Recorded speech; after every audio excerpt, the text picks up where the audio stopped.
Busa mipauli siya. Samtang layo pa siya, nakita na siya sa iyang amahan.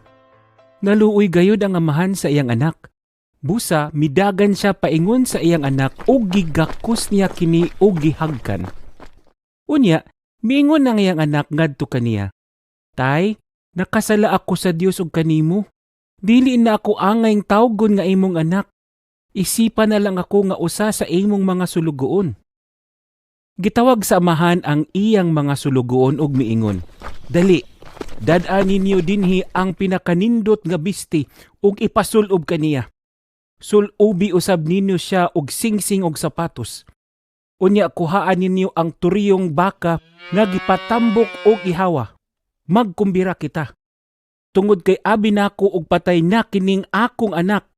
Apan dako di ay buhi. Nawala siya apan karon ania na." Busa nagsugod sila sa ilang paglipay-lipay.